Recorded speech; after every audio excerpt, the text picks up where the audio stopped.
जय हिंद, जय भारत। मैं देवेंद्र सिंह राठौड़ और आप देख रहे हैं हमारा यूट्यूब चैनल देवेंद्र राठौड़। जी हाँ दोस्तों, जैसे कि मैंने बताया कि हमारे यहाँ पर दिल्ली पुलिस का जो रिजल्ट था वो इस प्रकार था। हमारे यहाँ पर जो गर्ल्स थी वो 19 और बॉयज़ 8 सेलेक्ट हुए। एक बार जोरदार तालियां उनके लिए। उन्हीं में से मैंने हर बार कहा है कि जो भी सक्सेस हासिल करता है वो उस सक्सेस के पीछे एक स्ट्रगल होता है और उस स्ट्रगल के पीछे एक कहानी होती है और उसी को रफ्तार देते हुए आगे बढ़ाते हुए आज हमारे जो 19 बच्चियां जो सेलेक्ट हुई थी, पास हुई थी, उन्हीं में से एक जो कि आप सभी को उससे एक बहुत बड़ी सीख लेनी चाहिए। एक ऐसी शख्सियत जिसने जो कि नामुमकिन था उसे मुमकिन किया है, जिसने अपने दर्द और तकलीफ़ को भुला करके उसने अपनी जीत को आगे रखा है, ध्यान रखा है और उसने सफलता हासिल की है। आज हमारे पास यहाँ पर जो आए हैं मैं बुलाना चाहूँगा शोभा सिसोदिया। जोरदार तालियां शोभा के लिए। सबसे पहले तो मैं आपको एकेडमी परिवार की तरफ से ढेर सारी शुभकामनाएँ और बधाई देता हूँ कि आपने दिल्ली पुलिस का। कहाँ से हो आप? कालवाड़ गांव से हैं ये शोभा सिसोदिया। और इन्होंने कब था आपका? 27 जुलाई को आपका कंपटीशन था। तो 27 जुलाई से पहले दिल्ली कब गए आप? मेरा 19 को था फिजिकल, 18 को मैं दिल्ली गई। उसके बाद में वहाँ पे बारिश की वजह से पोस्टपोन हो गया था। फिर हमारी डेट आई, मतलब हर एक ग्राउंड के अकॉर्डिंग डेट आई थी। तो हमारा जारोदा कला में था तो मेरा तो डेट आई थी 27 जुलाई की। तो मैं 4 दिन का जो ये गैप था उसके अंदर मैंने फिर से अकेडमी ज्वाइन करी थी। तो उसी से पहले इतना ध्यान नहीं दिया था कि हाँ मतलब पैर में प्रॉब्लम हो गई है। फिर बाद के अंदर सर ने टाइमिंग ली। सर को मैं रोज़ बोलती थी सर पैर में प्रॉब्लम है। सर बताएंगे, सर ने बोला कि रेस्ट कर, मतलब ये ओनली वॉक कर, रनिंग मत करे। लेकिन मैं पता नहीं मेरे अंदर जिद थी एक कि हाँ करना है। तो मैं रनिंग, सर ने मतलब टाइमिंग लिया था तो सर ने मुझे मना भी किया था कि लंगड़ी चल रही है, टाइमिंग मत दे। लेकिन फिर मतलब टाइमिंग देना था क्योंकि दूसरे दिन निकलना था मुझे, तो पता तो चले कि कैसी तैयारी क्या। तो मैंने टाइमिंग दी। उसी दिन मेरे पैर में ज़्यादा प्रॉब्लम हो गई। फिर मैं डॉक्टर के पास गई तो वहाँ पे पता चला कि लिगामेंट मतलब डैमेज हुआ है थोड़ा। तो थोड़ी टेंशन थी। लेकिन तो जब आपको डॉक्टर ने बताया था कि आपका लिगामेंट डैमेज हो गया है, उसके बावजूद आप जाने को तैयार थे कि मैं फिजिकल? हाँ, डॉक्टर ने तो सर बोला था कि 4-5 दिन का रेस्ट करो। फिर उसके बाद मतलब रनिंग तो बिल्कुल मत करो, वॉक ही नहीं करनी है, आपको रेस्ट करना है। लेकिन सर फिर इतनी मेहनत करी है आपने, मतलब रिटर्न क्लियर करा है, फिर फिजिकल की तैयारी 3-4 महीने दिए हैं धूप के अंदर। तो सर एक दिन तो सर पूरा जोश लगाना था और जैसे कि आप मुझे बोलते हो महाराणा प्रताप के वंशज, तो सर वो भी दिखाना ही था। तो मतलब एक दिन का रेस्ट किया, दूसरे दिन मैं निकल गई थी दिल्ली के लिए। तो पूरे दिन मतलब पूरी रात नींद नहीं आई, टेंशन थी। लेकिन फिर जैसे ग्राउंड में गए तो ऐसे मतलब मैंने सोचा था कि मेरा सबसे लास्ट में आएगा, लेकिन मेरा सेकंड बैच ही बन गया था। तो उसके अंदर जब तक मतलब हुआ नहीं था और मतलब बैच भी ऐसे बन रहा था कि ऐसे नहीं था कि जो पहले जाओ पहले पाओ, मतलब सीरीज वाइज नंबर बन रहा था। तो अपने अकेडमी की एक रजनी, तो उनका मेरे साथ था। तो थोड़ा वैसे भी कॉन्फिडेंस रहेंगे, साथ में प्रैक्टिस करे हुए, तो अगर कोई आगे पीछे होगा तो कवर कर लेगा। तो ये चल के हमने हाँ ठीक है करना है। फिर जैसे हम ग्राउंड पे उतरे उन्होंने रेडी गो बोला, तो मतलब दिमाग में सारी बातें आ रही थी। और मैंने आपसे शायद आपसे भी मतलब 26 को मैंने आपसे कांटेक्ट किया था कि सर थोड़ी टेंशन हो रही है, पैर में प्रॉब्लम हो रखी है। तो आपने ये बोला कि तूने जितनी प्रैक्टिस करी है, अपन ने जितनी प्रैक्टिस करवाई शायद वहाँ पर कोई ना करके आए। तो सर यही था कि हाँ कर लूँगी मैं। घर पे भी ये बोल के गई थी कि कर लूँगी मैं। तो वहाँ पे जैसे मेरी रनिंग ख़त्म हो गई, मेरी हालत नहीं थी कि मैं उठ के खड़ी हो सकूँ। फिर मेरा वहाँ पे मतलब सिलेक्शन की लिस्ट आई। तो लिस्ट में उन्होंने मतलब पहले सेलेक्टेड बच्चों का नहीं बताया था। तो उन्होंने ये नहीं बताया था कि ये सिलेक्टेड बच्चे या फिर मतलब डिसक्वालीफाई है। उन्होंने सीधा नाम बोलना स्टार्ट किया। तो मेरा नाम नहीं आया। फिर मेरे को टेंशन हो गई। फिर उन्होंने जैसे बताया डिसक्वालीफाई है, तब जाके मेरे आया कि हाँ चलो अपन क्वालिफाई हो गया। फिर उसके बाद में उन्होंने लिस्ट बनाई और फिर उन्होंने भेजा लॉन्ग जंप के लिए। सर सही में मैं एक बार आपने मुझे बताया था ना कि भाग के जाना, अगर प्रॉब्लम हो तो पीछे में घूम जाना, दिमाग में आया ही नहीं सर। मैं सीधी भाग के सीधी क्रॉस करके उसको जंप ही नहीं किया मैंने। फिर थोड़ी टेंशन आई। फिर वो एक भैया थे अपनी अकेडमी के, उन्होंने बोला था कि घबराना नहीं है।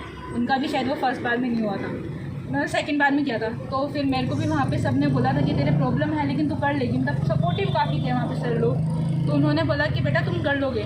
फिर मैंने ये करना तो है ही, होगा जो देखा जाएगा, या तो गवर्नमेंट जॉब मिल जाएगी या फिर घर पे जाएंगे। तो फिर मैंने जंप किया, जंप क्लियर, और फिर तो कॉन्फिडेंस आ ही गया था। तो फिर हाई जंप भी पहली बार में हो गया था। फिर बस सर सिलेक्शन लेके, और मैंने कॉल किया था मैंने भगवान सर को, भगवान सर ने मेरे हाथ पकड़ के रनिंग करवाई है। मतलब आपने गाइड किया है और सर ने भी मुझे मतलब बहुत वो करवाई है। मतलब जहाँ पे मेरा ऐसा होता था ना, आप बोले 10 राउंड करो, वहाँ पे मेरी हालत नहीं होती थी। फिर वहाँ पे भगवान सर गिर जाएगी, हॉस्पिटल लेके दिला दूँगा, लेकिन रनिंग करनी है। तो मैंने सर को बोला था कि सर मतलब पापा को फ़ोन करके सेकंड, मतलब मैं इनको पापा बोलती हूँ, मानती हूँ, तो मैंने सर आपको कॉल करूँगी। तो मैंने सेकंड कॉल भगवान सर को किया था। तो थैंक यू भगवान सर, आपने बहुत मेरी सपोर्ट किया। और फिर सेकंड के बाद मैंने कॉल आपको सर हो गया। तो जितना आपने बोला है कि शोभा तेरी प्रॉब्लम थी, फिर भी तूने किया, तो मुझे खुशी हुई कि हाँ ठीक है, सर्टिफिकेट उम्मीद थी ना, मैं उस पर खरा उतरी। तो मुझे आज यहाँ पे आई, और आपने जितना मुझे इतना मतलब मोटिवेट, मतलब लोग मेरी वजह से हुए हैं, तो मुझे भी खुशी है। और इतना भी है कि हाँ मैंने ये अकेडमी ज्वाइन करी और आज पास हो गई मैं। और सबसे बड़ी बात तो यह है कि कॉलेज ख़त्म होते हैं मैं गवर्नमेंट जॉब। चोट लग गई तो वो छोड़ देते हैं, वो क्विट कर जाते हैं। लेकिन आपने लिगामेंट डैमेज के बावजूद, जब आपको डॉक्टर ने रेस्ट के लिए बोला, उसके बावजूद भी आप वहाँ गए। तो दोस्तों, जैसे कि इस तरह का जो काम करता है कि उनको लोग अधिकतर जो नॉर्मल नहीं बोलते, उनको बोलते हैं पागल। और अगर सफलता चाहिए तो ऐसी पागलपन चाहिए, क्योंकि जिन लोगों के अंदर ऐसा पागलपन होता है उन्हें सक्सेस हासिल करने से कोई नहीं रोक सकता। उसका एक जीता जागता उदाहरण है हमारे पास, शोभा सिसोदिया। जोरदार तालियां इनके लिए। तो आप जब यहाँ से जब दिल्ली गए थे और आपने जब फिजिकल करने के लिए वहाँ खड़े हुए थे, तब आप कैसा फील कर रहे थे?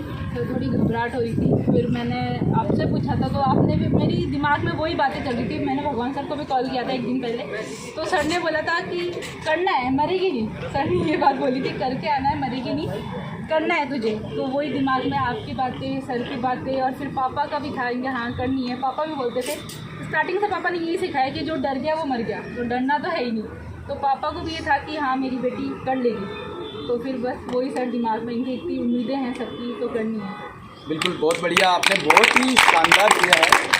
साथ ही जैसे एक बार आपके फादर का एक्सीडेंट हो गया था, और आपको शायद पता है उस दिन टाइमिंग हो रही थी, और ग्राउंड के अंदर आप जैसे कि उदास बैठी हुई थी, और जब मैंने पूछा तो आपने रोना शुरू कर दिया था। तो मैंने आपसे पूछा तो आपने कहा था कि मेरे पापा की वजह से प्रॉब्लम हो गई, और मेरे पापा की आज मेरी वजह से हालत हुई है, इस तरह से आप बोल रहे थे मुझे।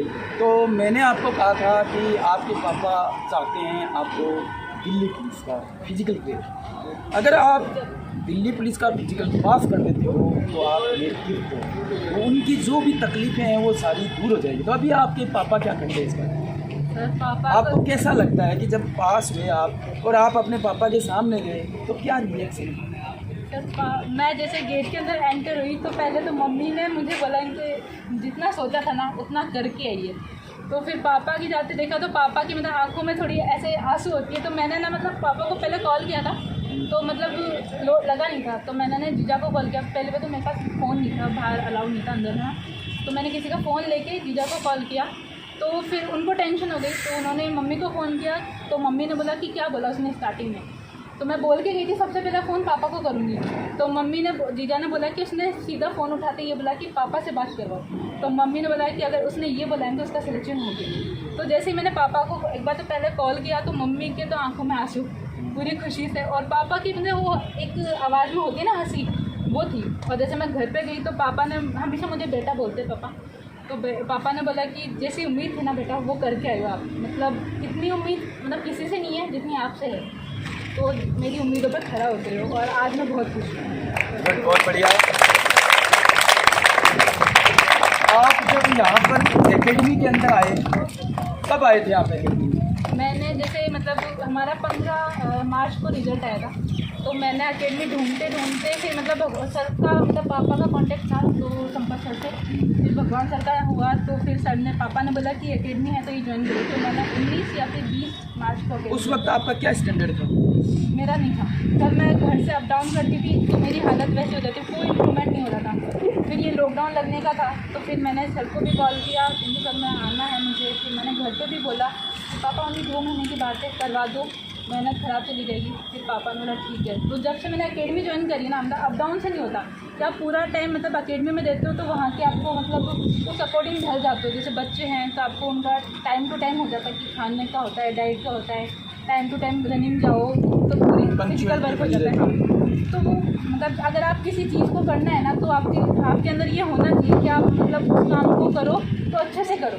ऐसे नहीं कि आप जा रहे हो थके हो। और सर मैंने कई बार ऑफ भी लिया है, जैसे मैं घर पे थी, मन नहीं कर रहा तो ऑफ कर लो, तो मैं कई बार आई भी नहीं थी। लेकिन जब से मैं अकेडमी ज्वाइन करूँ ना तो ऐसा हुआ कि हाँ ठीक है, मैंने सही टाइम पर सही चीज़ ली। तो आपकी जैसी और भी बच्चियाँ हैं जो तैयारियाँ कर रही होंगी, उनके लिए आप क्या मैसेज देना चाहते हो? इस एकेडमी में किस तरह की तैयारियाँ होती हैं और उनको क्या? अगर आपको मतलब अकेडमी ज्वाइन करनी है, आप मतलब किसी भी चीज़ की तैयारी कर रहे हो और आपको मतलब आर्मी में जाना है या फिर कोई भी डिफेंस लाइन में जानी है, तो सबसे पहले आप अपना मतलब एक गोल सेट करो कि आपको हाँ मतलब जाना है। और अगर सही में जाना है तो आप उसके लिए पूरी मेहनत करो। फिर मतलब ये मत देखो कि हाँ मेरा पैन हो रहा है, मतलब होगा। अगर आपको कुछ करना है तो पैन होगा, बिना पैन के आपको कुछ नहीं मिलेगा। तो अगर आपको अकेडमी ज्वाइन करनी है तो ये अकेडमी ज्वाइन करो। यहाँ पे देवेंद्र सर है जो काफ़ी अच्छी मतलब फिजिकल वर्क करवाते हैं। साथ में मतलब अपने बॉडी वेट या फिर जिस भी अकॉर्डिंग है डाइट चार्ट बना के देते हैं। तो ऐसे नहीं है कि मतलब रनिंग करते जाओ और आप डाइट नहीं ले रहे, तो उससे कोई मतलब नहीं है। मतलब सर ने बताया था तो डाइट भी प्रॉपर लो और रनिंग भी साथ में करो। तो आपको अगर अकेडमी ज्वाइन करनी है तो मैं बोलूँगी Indian defence and sports academy join करो, क्योंकि यहाँ पे मतलब घर जैसा माहौल है। तो आपको लगेगा नहीं, आपको फील नहीं होगा कि मैं घर से दूर आई हूँ और मतलब ये प्रॉब्लम हो रही है। आप अगर आपको कोई प्रॉब्लम हो तो आप सर से, तीनों सर बहुत ही सपोर्टिव है, तो आपकी कोई भी बात हो सर से जाके कॉन्टेक्ट कर सकते हो और सर हमेशा सपोर्ट करते हैं। तो सर बस ज्वाइन करना है इंडियन डिफेंस। आपकी इस सफलता के अंदर एकेडमी का कितना योगदान है? अकेडमी का 90% मान लो, मेरा तो 10% ही है। तो मतलब जितनी भी मेरी थी स्टार्टिंग में आई थी, तो मैंने आपको बोला कि मेरे सांस में प्रॉब्लम हो रही है रनिंग करते टाइम पे। तो मेरी फर्स्ट बार मैंने टाइमिंग दी थी तो मैंने बहुत थर्ड राउंड में रुक गई थी मैं शायद। फिर आपने करवा के 11:10 मेरी टाइमिंग आई थी। उसके बाद में आपने बोला कि रनिंग करना है, तो आप एक किसी के अंडर काम करते हो ना, तो वो आपको सफलता की ओर लेके ही जाता है। तो मतलब अगर कोई हो कि आपको मतलब सपोर्ट करे और आपको गाइड करे, तो लाइफ में गाइडेंस बहुत ज़रूरी है। ओके, बहुत बहुत धन्यवाद आपका कि आपने अपना कीमती समय दिया। साथ ही आपके जो पाँव में अभी भी इंजरी है, क्या बताया डॉक्टर ने ये बोला है कि इसका ये या तो ऑपरेशन करवाओ या फिर 1-2 महीने का प्रॉपर रेस्ट करो। तो मैं अभी कर सकता हूँ। कीमती समय दिया हमारे यहाँ पर। और आज 15 अगस्त है, स्वतंत्रता दिवस है, तो मेरी तरफ से और एक परिवार की तरफ से बहुत बहुत बधाई आपको स्वतंत्रता दिवस की।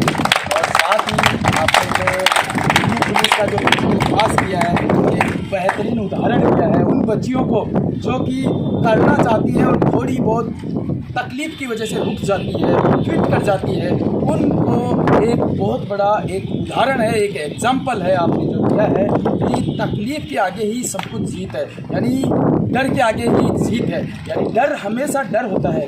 डर के लिए जिस तरीके से कि फेलिप्स, जो माइकल फेलिप्स है, दुनिया के सबसे ज़्यादा ओलंपिक मेडल जीतने वाले, जब उन्होंने पहले ओलंपिक में 4 मेडल्स जीते थे और जब वो अमेरिका गए थे तो अमेरिका में उनको ज़्यादा तवज्जो नहीं दी गई। उन्हें हैरान हुआ कि मैं 4 गोल्ड लेकर आया हूँ फिर भी कोई कुछ नहीं कह रहा। तब उनको पता चला कि उन्होंने कोई बड़ा कारनामा नहीं किया। 1972 के अंदर ऑलरेडी अमेरिका के अंदर 7 गोल्ड ला चुका था बंदा। तब उन्होंने अनाउंस किया कि नेक्स्ट ओलंपिक के अंदर मैं 8 गोल्ड लेकर आऊँगा, और उनकी तैयारियां स्टार्ट हो चुकी थी। और उनकी तैयारियां जब बहुत ज़्यादा तेज़ी से कर रहे थे वो, तो क्या हुआ कि उनके दोनों ये हाथ ख़राब हो चुके थे और बहुत ज़्यादा मेहनत की वजह से ख़राब हो गए थे। और जब वो डॉक्टर्स के पास गए तो डॉक्टर्स ने उन्हें कहा कि अब अगर एक दिन भी आपने स्विमिंग किया तो ज़िंदगी भर के लिए अपंग हो जाओगे। उन्होंने उस दर्द और उस तकलीफ़ और उस डर से आगे निकले और उन्होंने उन डॉक्टर्स की परवाह नहीं की और उन्होंने अपनी तैयारी जारी रखी। और उदाहरण आपके सामने था कि वो जब नेक्स्ट ओलंपिक हुआ तो 8 गोल्ड लेकर के वो दुनिया के अंदर इस यूनिवर्स में ऐसे पहले शख्स बन गए जिन्होंने आज तक 8 गोल्ड एक ही ओलंपिक में लेने वाले। तो हमेशा दोस्तों, जब भी आप डर से आगे निकलोगे तभी सफलता हासिल करते हैं। तो आपके सामने जीता जागता उदाहरण है शोभा सिसोदिया, एक बार जोरदार तालियां उनके लिए। और हमारी एकेडमी की तरफ से आपको ये छोटी सी बैग।